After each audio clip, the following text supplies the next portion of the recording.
In my latest post on LinkedIn, I mentioned the impact AI has on us as creatives. The subject is so vast that one video wouldn't do it justice, so I decided to tackle one aspect of it for now, and that is AI 3D modeling. Many AI 3D model generators hit the market, capable of creating detailed 3D models from a single image.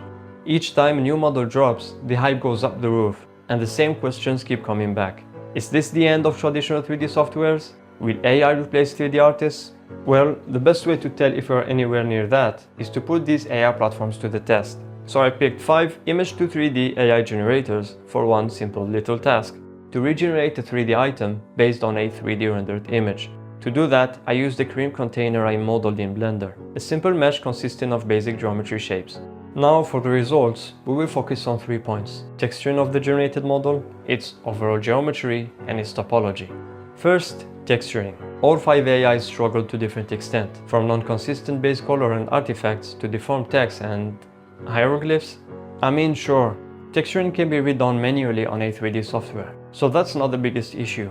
And that leads us to the overall geometry of the mesh. Here again, all 5 AIs failed to generate a 100% accurate 3D model, producing not only incoherent proportions, but also deformed geometry. This isn't something to neglect if you want to respect a brand's visual consistency, for example.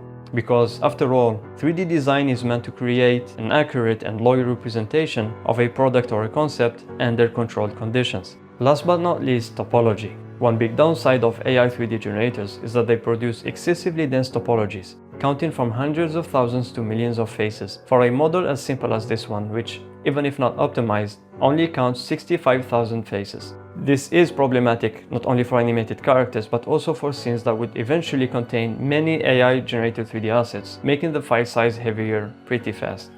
As a conclusion, and to be fair, the blame for the gigantic hype around these AI tools was mostly not on the companies themselves, but rather on many content creators and AI enthusiasts who oftentimes label them as groundbreaking, game-changing and career-ending tools that are capable of replacing 3D artists, claiming that they make it possible for non-experienced users to create top-shelf content. That is a claim made in many creative fields, whether it's 3D, graphic design, filmmaking, or others. I mean, of course, there are many use cases where AI can be very helpful in 3D, but they are still to be considered as second-tier tools at best, nowhere near the efficiency, the accuracy and the control that traditional 3D softwares offer, let alone for them to completely replace 3D artists or kill the 3D industry. So that was my take on the subject. Now I'd love to read yours. Thanks for watching.